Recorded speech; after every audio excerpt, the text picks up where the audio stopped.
जय माँ आदिशक्ति, जय माँ जगत जननी, जय माँ जगदम्बा। प्रिय मित्रों, आप सभी को नमन करते हुए आप सभी का अभिनंदन करता हूँ।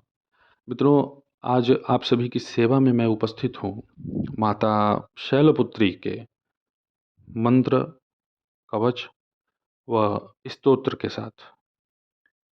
माता शैलपुत्री हर प्रकार की सिद्धि, शक्ति देने में पूर्ण रूपेण सक्षम है।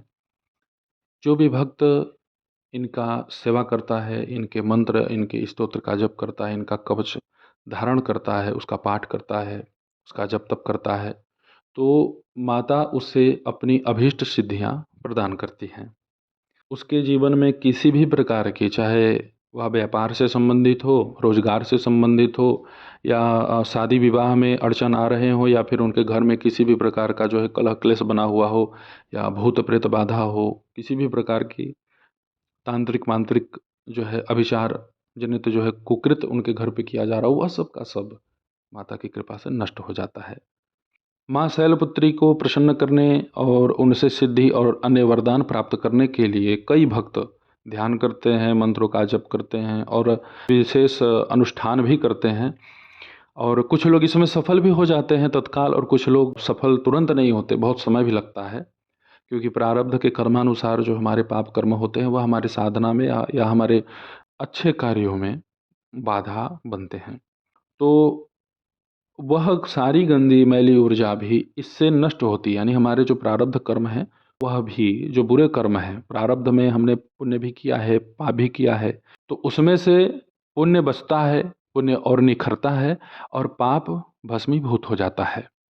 तो वर्तमान में हम पाप से बचें, ये हमें ध्यान रखना चाहिए, और माँ की सेवा में हमें लग जाना चाहिए। इस नवरात्रि पर मैं आप सभी लोगों को माता जगदम्बा के 9 स्वरूपों का बृहद साधना प्रदान करूंगा। उनके मंत्र, उनके कवच और उनके कुछ गुप्त मंत्रों को प्रकाशित करूंगा, जिसका लाभ आपको तत्काल मिले। ये नहीं कि जो सर्व प्रकाशित हो, वह सब नहीं। माता नव दुर्गा की साधना में इस चैत्र नवरात्रि में प्रथमा तिथि से लेकर के नवमी तिथि तक सभी देवियों की एक एक करके विस्तृत साधना में आप सभी लोगों के सामने प्रस्तुत करूंगा। नव दुर्गा में माता शैलपुत्री प्रथम मानी जाती हैं, और इनका एक स्वरूप मैं आप सभी के सामने प्रस्तुत कर देता हूँ संक्षिप्त में, आप उसे समझ लीजिए। माँ शैलपुत्री के हाथ में त्रिशूल और दूसरे हाथ में कमल का पुष्प है। इनका जो वाहन है वह नंदी जी हैं। हिमालय पर माता विराजमान रहती हैं, और इन्हें वृषारूढ़ा, वृषभवाहना, उमा, गौरी, गौरवर्णा, शैलपुत्री, अन्य भिन्न भिन्न नामों से माता को जाना जाता है। माता शैलपुत्री स्वयं एक बहुत बड़ी तपस्वी रह चुकी हैं, इसलिए जो भी इनकी तपस्या बड़े ही श्रद्धा भाव से करता है, वह साधक या वह भक्तगण श्रेष्ठ फल की प्राप्ति करते हैं। शैलपुत्री माता की साधना करने वाला अपने अधीन पूरे इस धरातल को कर सकता है। उसे जीव जंतुओं, हिंसक जानवरों का कोई भय नहीं रहता। पैशाच आदि गंदी ऊर्जा, कितनी भी मलिन ऊर्जा हो, माँ की कृपा से वह साधक के समीप नहीं आती, और वह साधक पूर्ण रूपेण सुरक्षित रहता है। अपना व अपने परिवार के कल्याण के लिए माता का आश्रय लेना, इनकी शरणागति लेना हमारे हित में होगा। मित्रों, जिसकी कुंडली में जिसका चंद्रमा दूषित है, खराब है, उसका चंद्रमा भी पूर्ण रूपेण सही हो जाता है। चंद्रमा के सभी दुष्कर प्रभाव माता नष्ट करती हैं। विवाहित जोड़े के बीच प्रेम बंधन को मजबूत करती हैं। अब मित्रों, आप सभी के सामने मैं माता शैलपुत्री के मंत्र को प्रकाशित करता हूँ। ओम ऐं ह्रीं क्लीं श्रीं शैलपुत्र्यै स्वाहा, यह मंत्र है। अब इस मंत्र के पश्चात आपको मित्रों ध्यान करना है। ध्यान आपके सामने मैं प्रस्तुत कर देता हूँ। वंदे वाञ्छितलाभाय चंद्रार्धकृतशेखरां वृषारूढ़ां शूलधरां शैलपुत्रीं यशस्विनीं पूर्णेन्दुनिभां गौरीमूलाधारस्थितां प्रथम दुर्गात्रिनेत्रां पटाम्बरपरिधानां रत्नाकिरीटानामालङ्कारभूषिता प्रफुल्लवदना पल्लवाधारां कान्तकपोलां तुगमकुचां कमनीयां लावण्यां स्नेहमुखीं क्षीणमध्यां नितंबिनीं। अब इसके पश्चात आपके सामने मैं स्तोत्र प्रस्तुत करता हूँ। प्रथम दुर्गा त्वं हि भवसागर तारिणीं धन ऐश्वर्यदायिनी शैलपुत्री प्रणमाम्यहं। त्रिलोकजननी त्वं हि परमानन्दप्रदीयमान सौभाग्यमारोग्यं दायिनी शैलपुत्री प्रणमाम्यहं चराचरेश्वरी त्वमहि महामोहविनाशिनीं भुक्तिमुक्तिं दायिनीं शैलपुत्री प्रणमाम्यहम्। अब कवच आप श्रवण करें। ओंकारः मे शिरः पातु मूलाधार निवासिनी, ह्रींकारः पातु ललाटे बीजरूपा महेश्वरी, श्रींकार पातु वदने लावण्या महेश्वरी, होमकार पातु हृदयं तारिणी शक्ति स्वघृत, फटकार पातु सर्वांगे सर्वसिद्धि फलप्रदा। तो मित्रों, आप सभी के सन्मुख मैंने माता शैलपुत्री के मंत्र, स्तोत्र, कवच को प्रकाशित किया। आपको माता शैलपुत्री की साधना करनी कैसे है यह मैं आपको बता देता हूँ। सर्वप्रथम कुश के आसन पर आप विराजित हो जाएं। माता नवदुर्गा का आपके सन्मुख कहीं भी कोई तस्वीर होना चाहिए और उसके बाद आप अपना प्राणायाम, आचमन और संकल्प आदि कर लें। पहला दिन शैलपुत्री का है तो उस दिन आपको यह मंत्र 9000 की संख्या में जप करना है।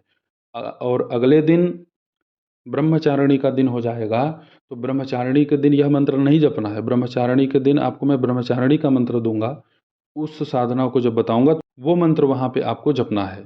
तीसरे दिन चंद्रघंटा है तो चंद्रघंटा की साधना और वो मंत्र, वह कवच स्तोत्र अलग हो जाएगा। तो एक एक दिन आपको ऐसे ही करना है। इसको सिद्ध मत करिए। 9000 इसको जप लिया, फिर 9000 ब्रह्मचारिणी मंत्र को जप लिया, 9000 चंद्रघंटा के मंत्र को जप लिया। इसी क्रम से सिद्धिदात्री तक आपको चलना है।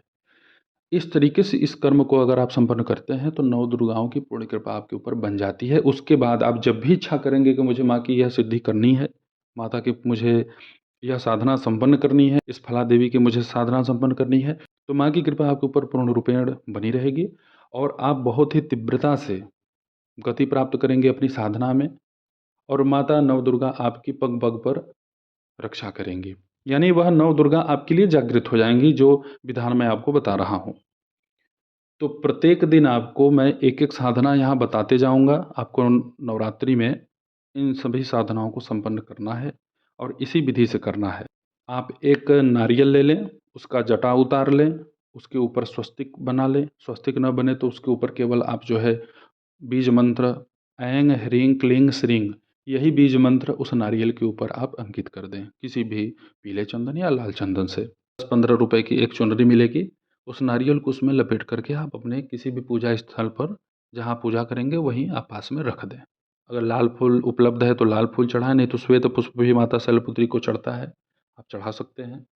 जब आप यह साधना संपन्न करेंगे तो आपको इसका पूर्ण प्रभाव देखने को मिलेगा और बहुत ही शीघ्र फल प्रदान करने में ये सक्षम है। जब भी साधना आप अपना जब तब शुरू करेंगे तो आपके सामने 9 दीपक जलेंगे। प्रत्येक दिन आपके शरीर में गर्मी भी ज़्यादा बनेगी, तो इसलिए कमर तक ही कोई भी वस्त्र आप धारण कीजिएगा। कमर के ऊपर कुछ मत ओढ़िएगा, पहनिएगा, क्योंकि वो बर्दाश्त नहीं होगा। पंखा नहीं चलाना है, ये ध्यान रखिएगा।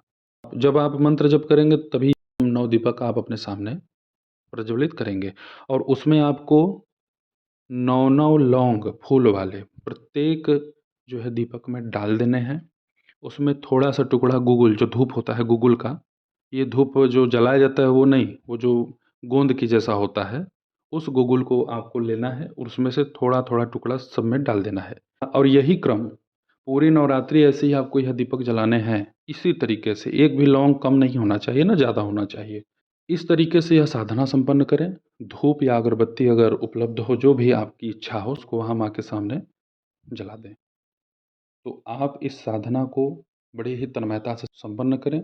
बहुत ही श्रेष्ठ और बहुत ही महत्वपूर्ण यह साधना है माता का। और इसी विधि से आपको प्रत्येक नवरात्र में, यानी जितनी भी देवियों का भी पूजन आपको करना है, उन मंत्र बदलेंगे, स्तोत्र कवच बदलेगा, लेकिन दीपक जलना, माँ के लिए जो भी आप अपने स्वेच्छा से भोग अर्पण करेंगे वह सब भी आप अपने से करिए, लेकिन दीपक से आपको छेड़छाड़ नहीं करना है। दीपक ऐसे ही प्रत्येक दिन 9 दीपक आपको साफ सुथरे, पुनः मिट्टी के ही दीपक लीजिए, जो धातुओं का दीपक होता है उसका प्रयोग न करें। तो इस तरीके से आप माता का सेवा करें, माता के साधना को संपन्न करें, इसका लाभ उठाएं। तो मित्रों, आप सभी के सन्मुख में ऐसे ही उपस्थित होता रहूँगा दिव्य प्रयोगों को लेकर के। तब तक आप सभी लोग अपना ध्यान रखें, सुखी रहें, स्वस्थ रहें। जय माता दी, हर हर महादेव।